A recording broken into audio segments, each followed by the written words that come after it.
दोस्तों, ये कहानी एक ऐसे अनाथ लड़के की जिसके पास कुछ ऐसी जादुई शक्तियां थी जिनसे वो ये पता लगा सकता था कि किसी इंसान की जान कब और कैसे जाने वाली है। चलिए देखते हैं कैसे ये कहानी शुरू होती है एक ट्रैजिक सीन के साथ, जहां अभी अभी एक प्लेन क्रैश हुआ है और इसमें मरने वालों की संख्या सैकड़ों में है। लेकिन किस्मत से एक छोटा सा बच्चा जिसका नाम शनिचिरो है वो जिंदा है और अपने माता पिता को ढूंढ रहा है, तो शायद मारे जा चुके हैं।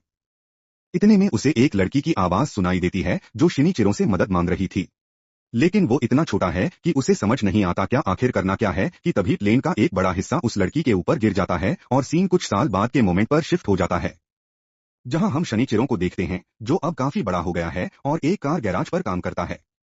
शनिचिरो का ओनर है तेत्सुआ जो उसे बिल्कुल अपने बेटे की तरह रखता है और शनिचिरो भी तेत्सुआ में अपने पिता की छवि महसूस करता है। तेत्सुआ जल्द ही एक दूसरा गैराज खोलने जा रहा है और वो चाहता है कि शिनेचोरो उसका मैनेजर बने। पर शिनेचिरो ये ऑफर ठुकरा देता है क्योंकि उसे ऐसा लगता है कि वो भी इस पोजीशन के लिए ठीक नहीं है। पर तेज हुआ फिर भी उसे सोचने का मौका देता है, जबकि उसकी बेटी मिस को भी शनिचिरो को समझाती है क्योंकि उसे भी लगता था कि इस पोस्ट पर सिर्फ वही सही है।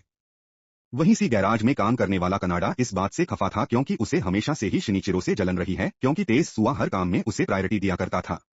इस बात का गुस्सा वो अक्सर शनिचिरो को परेशान करके निकालता था।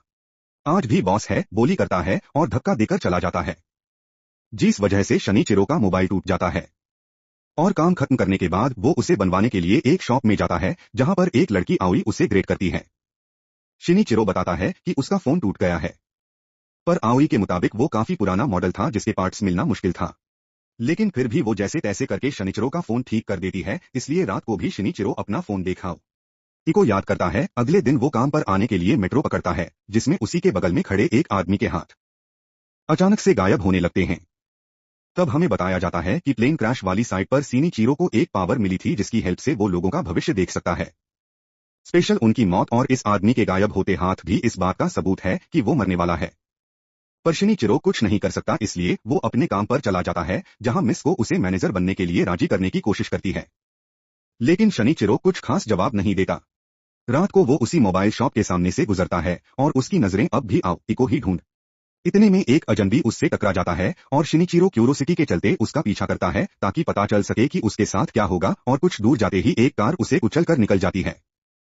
शनिचिरो को अफसोस था कि वो उसके लिए कुछ नहीं कर पाया, इसलिए वो काफी परेशान भी हो जाता है और अगले दिन मिस को से कहता है कि अगर उसे ऐसी शक्ति मिल जाए जिससे वो लोग का भविष्य देख सके, साथ ही उसे पता चल जाए कि कौन कब मरने वाला है, तो वो क्या करेगी। इस पर मिस को कहती है कि ये शक्ति नहीं अभिशाप है, इसलिए उसे ऐसी कोई शक्ति नहीं चाहिए। यहाँ शनिचिरो देखता है कि एक बार फिर से उसका मोबाइल खराब हो रहा है, इसलिए वो फिर से आउई के पास जाता है और फोन ठीक करवाता है। लेकिन ये देखकर घबरा जाता है कि आओ एक हाथ भी गायब हो रहा है, इसलिए वो उसे बचाने का फैसला करता है और काम खत्म करने के बाद मिलने के लिए बुलाता है। आओए भी पहले तो सोचती है, फिर कॉफी शॉप में मिलने का प्रॉमिस करती है, जहां शनिचिरो देखता है कि आओए के हाथ ठीक हो रहा है और वो बहुत खुश होता है। आओई पूछती है कि उसे यहाँ क्यों बुलाया है। इस पर वो कहता है कि उसके पास भविष्य देखने की शक्ति है, लेकिन उसे डाउट था कि आओ ही उसकी बातों पर यकीन नहीं करेगी, इसलिए वो सॉरी बोलकर निकल जाता है। लेकिन बाहर जब वो घर जा रहा था तो उसके सीने में तेज दर्द उठता है, लेकिन वो जैसे तैसे खुद को संभालकर घर आ जाता है और अगले दिन पूरे कॉन्फिडेंस के साथ तेसुआ से कहता है कि वो मैनेजर बनने के लिए तैयार है। साथ देर रात तक गैराज में काम करता है जहां उसे मिलने के लिए आहुई भी आती है। शनिचिरो आउई को देखकर हैरान रह जाता है और आउई बताती है कि उसने शनिचिरो का एड्रेस स्टोर से लिया है और वो यहाँ एक जरूरी बात करने आई है। शनिचिरो से कॉफी ऑफर करता है और आओ एक न्यूज़पेपर रखते हुए बताती है कि उसके स्टोर से कुछ दूर एक फैक्ट्री है जिस पर बीती रात को हमला हुआ था और उस हमले में कई लोग मारे गए। इन मरे हुए लोगों में अवे भी हो सकते थे क्योंकि वो रोजाना काम खत्म करने के बाद उसी रास्ते से घर जाती है। पर बीती रात शनिचिरो ने उसे बचा लिया। वो कहती है कि उसे वो भविष्य वाली बात याद है, साथ ही शनिचिरो का शुक्रिया भी अदा करती है। पर शनिचिरो इस बात को हंसी में उड़ा देता है और अगले दिन मिस को स्टोर में आते ही समझ जाती है कि लास्ट नाइट यहाँ पर कोई तो आया था। इसके बारे में पूछती है और शनिचिरो भी पूरी ऑनेस्टी के साथ सब सच बता देता है। इस पर मिस को खुश होती है क्योंकि ये पहली बार था जब शनिचिरो किसी से दोस्ती कर रहा था, जबकि इससे पहले तो उसने किसी को अपने पास भी नहीं आने दिया। यहीं पर हम एक छोटी सी पास्ट की कहानी बताई जाती है जिसमें तेत्सुआ के गैराज पर एक मारिको नाम की लड़की काम करती थी। मारिको शनिचिरो को पसंद करती थी, लेकिन शनिचिरो ने उस पर कभी भी ध्यान नहीं दिया। इसलिए मारिको गैराज पर आने वाले एक रईस कस्टमर के साथ रिलेशनशिप में आ गए और यहाँ से हमेशा के लिए चली गई। कहानी फिर से प्रेजेंट में आती है, जहां मिस सुको और शनिचरो को तेत्सुआ की आवाज सुनाई देती है, जो पर चिल्ला रहा था क्योंकि वो तेत्सुआ को बिना बताए गए रात से किसी ग्राहक की गाड़ी लेकर डेट पर गया था। पर कनाडा अपनी गलती मानने की जगह उल्टा तेत्सुआ और शनि चोरों पर गुस्सा करता है और शनि चिरों को हिट भी करता है। जिस वजह से तेत्सुआ उसे एक जोरदार पंच मारकर काम से निकाल देता है, लेकिन कनाडा के जाते ही शनि चिरो तेत्सुआ के हाथों को देखता है, जो अचानक गायब हो रहे थे। मतलब तेजस हुआ की जान को भी खतरा है। पर शनिचरो उसे अपने पिता की तरह मानता था, इसलिए वो उसे बचाने का फैसला करता है और काम खत्म करने के बाद उसे अपने साथ डिनर करने को कहता है। तेत्सुआ भी मान जाता है और दोनों पैदल रेस्टोरेंट की तरफ जाने लगते हैं। लेकिन रास्ते में शनिचिरो का ध्यान सिर्फ और सिर्फ तेत्सुआ और उसके आसपास की चीजों पर ही था। इतने में एक अंधेरी जगह से कनाडा लोहे की रॉड लिए तेत्सुआ की ओर दौड़ता है, पर शनिचिरो बीच में आकर उसे बचा लेता है। जिस वजह से तेज पर शनिचिरो को दिल का दौरा पड़ता है और उसकी आंख सीधा हॉस्पिटल में खुलती है, जहां मिस को बताती है कि तेत्सुआ ने कनाडा को माफ कर दिया है क्योंकि उसे अपनी गलती का एहसास था। इसके बाद डॉक्टर ताके और शनिचिरो को चेक करता है और कहता है कि शायद ये स्ट्रेस की वजह से हुआ होगा। इतने में शनिचिरो एक छोटी बच्ची को देखता है जो गायब हो रही थी, इसलिए वो उसका पीछा करने की कोशिश करता है। पटाखे उसे रोकते हुए कहता है कि क्या तुम्हें भी वो बच्ची गायब होती हुई नजर आई। इसके बाद दोनों हॉस्पिटल की छत पर बात करते हैं, जहां टाके और बताता है कि रियबिलिटी उसके पास भी है और सिर्फ फॉर्चून आई कहते हैं, पर हम आम इंसान हैं, भगवान नहीं। इसलिए किसी की किस्मत को बदलने या उसके साथ खेलने का हमारा हक नहीं है, और अगर ऐसा कोई करता है तो उल्टा उसी की जान खतरे में पड़ सकती है। इसलिए जिसके साथ जो हो रहा है वो होने दो, वरना तुम्हारी जान खतरे में पड़ सकती है, और तुम्हारे दिल के दौरे का कारण भी यही है। इसके बाद शनिचिरो पूरे रास्ते इसी बात को सोचते हुए जाता है और अगले दिन वो आवे को मिलने के लिए बुलाता है और उसे प्रपोज भी कर देता है। लेकिन आओ ही कोई जवाब दिए बिना ही यहां से चली जाती है और फिर अगले ही दिन मान जाती है। जिस वजह से दोनों का मिलना जुलना शुरू हो जाता है और दोनों का प्यार और गहरा हो जाता है। इसी बीच कनाडा तेत्सुआ के पास वापस से काम मांगने को आता है और शनिचिरो भी उसकी सिफारिश करता है, इसलिए तेत्सुआ उसे काम पर रख लेता है। जिस वजह से कनाडा तेजस हुआ और शनिचिरो दोनों का शुक्रिया अदा करता है। अगले दिन शनिचिरो अपने और आओए के लिए एक रिंग का पैर खरीदता है। साथ ही हॉस्पिटल चेकअप के लिए भी जाता है, जहां डॉक्टरों से चेतावनी देता है कि आगे अगर दिल का दौरा पड़ा तो जान भी जा सकती है। इसके बाद शनिचिरो अपने गैराज जाता है, जहां एक लड़का कार ठीक करवाने के लिए आता है। ये कोई और नहीं बल्कि मारिको का बॉयफ्रेंड था। वैसे शनिचिरो मारिको के बारे में पूछता है, पर ये लड़का उसके बारे में गलत गलत बातें करता है। साथ ही शनिचिरो काफी भला बुरा कहता है, लेकिन शनिचिरो शांत रहता है और अगले दिन जब वो अपनी गाड़ी लेने आता है तो शनिचिरो देखता है कि ये भी हवा में गायब हो रहा है। मतलब ये भी मरने वाला है, पर वो कुछ ना करने का फैसला करता है और कुछ दिन बाद हम शनिचिरो को उसी आदमी के फ्यूनरल में देखते हैं, जहां उसकी छोटी सी बच्ची अपने पिता के लिए रो रही थी। उस बच्ची को देखकर शनिचिरो को बहुत दुख होता है। साथ ही प्लेन क्रैश साइट वाली वो लड़की बार बार याद आती है, जिसे वो बचा नहीं पाया था।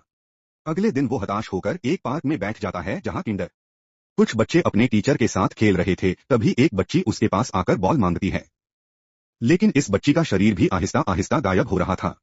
साथ ही बाकी बच्चे यहां तक कि टीचर का शरीर भी अचानक से गायब होने लगता है। इसलिए शनिचिरो सभी बच्चों के हाथों को चेक करता है, पर टीचर को लगता है कि वो बच्चों के साथ गलत हरकत कर रहा है। इसलिए वो सभी बच्चों को लेकर यहां से चली जाती है और उसके हाथ से स्कूल का एक लेटर गिर जाता है, जिसमें लिखा था कि स्कूल के बच्चे ट्रेन से ट्रिप पर जाने वाले हैं। वो समझ जाता है कुछ तो गड़बड़ है, इसलिए अगले ही दिन वो स्टेशन पर जाता है, जहां कई पैसेंजर्स इसी तरह से गायब हो रहे थे। तभी शनिचिरो को समझ आता है कि अगले दिन सुबह 7:30 बजे जाने वाली ट्रेन का एक्सीडेंट होने वाला है, और इस बात पर वो इसलिए शुर था क्योंकि स्कूल के लेटर में लिखा था कि बच्चे ऐसी ट्रेन से अगले दिन ट्रिप पर जाने वाले हैं। तभी शनिचिरो को याद आता है कि आओ ये भी तो इस ट्रेन से सफर करती है, यानी उसकी जान भी खतरे में थी। इसलिए वो रात को ही आओई से मिलने उसके घर जाता है और उसे सही सलामत देखकर खुश होता है। पहले खतरे से बचाने के लिए वो आओई को अपने साथ 3 दिन के लिए ट्रिप पर चलने को कहता है। आओई पहले तो सोचती है, पर फिर हाँ कर देती है और शनिचिरो भी खुश हो जाता है। लेकिन उसे उन बच्चों और बाकी पैसेंजर्स को भी बचाना था, इसलिए वो स्कूल में ट्रिप को कैंसिल करने के लिए फोन करता है, पर कोई वैलिड रीजन ना होने की वजह से स्कूल अथॉरिटी ट्रिप कैंसिल करने से इनकार कर देती है। शाम को शनिचिरो एक लेटर लिखता है, जिसमें वो आओई को सब कुछ सच सच बता रहा होता है, जिसमें ट्रिप की झूठी बात भी शामिल है। साथ ही वो ये भी लिखता है कि वो आओ इसे इतना प्यार करता है और उसकी पूरी प्लानिंग अगली सुबह वेस्ट हो जाती है। जब आओई उसे मैसेज करके कहती है कि उसकी को वर्कर की तबीयत खराब है, इसलिए उसे स्टोर जाना पड़ेगा। ये मैसेज पढ़ते ही शनिचिरो स्टेशन की तरफ भागता है, पर घर के बाहर ही पुलिस उसका इंतजार कर रही थी। दरअसल स्कूल टीचर ने उसके खिलाफ कंप्लेंट की थी कि वो बच्चों के साथ मिसबिहेव कर रहा था, लेकिन आओए को बचाने के लिए वो पुलिस से बचकर भाग निकलता है और स्टेशन पहुंचकर देखता है कि आओ ये तो ऑलरेडी ट्रेन में चल चुकी है, इसलिए वो एक टैक्सी पकड़कर दूसरे स्टेशन पे पहुंचता है ताकि यहां पहुंचने से पहले ही ट्रेन को रोक ले। यहाँ शनिचिरो देखता है कि कंस्ट्रक्शन का काम चल रहा है, जिसे देखकर शनिचिरो समझ जाता है कि कंस्ट्रक्शन में यूज हो रही एक क्रेन ट्रेन के डिब्बों पर गिर जाएगी और वो सभी लोग मर जाएंगे। पश्चिमी चिरू ऐसा नहीं होने देता, बल्कि एक स्मोक कैंडल लेकर ट्रेन के सामने खड़ा हो जाता है। आओई जो इंजन के ठीक पीछे वाले डिब्बे में थी, वो भी सीनी चीरो को देख लेती है और ड्राइवर को ट्रेन रोकने को कहती है और ड्राइवर भी ट्रेन रोक देता है। इतने में हमें ट्रेन भी गिरती हुई दिखाई जाती है। यानी शिनीचिरो ने इस ट्रेन एक्सीडेंट को रोक लिया था और सभी पैसेंजर्स की जान बचा ली थी। आओए तुरंत ट्रेन से बाहर आती है, जहां शनिचिरो पटरियों पर ही बैठा हुआ था। जैसे ही उसे देखती है वो रोने लगती है, क्योंकि आहुई और बाकी पैसेंजर्स को बचाने के लिए उसने अपनी जान गंवा दी थी। श्रीचिरो के फ्यूनल पर आओई को पता चलता है कि वो पहली लड़की है जिसके साथ शनिचिरो इतना घुला मिला था।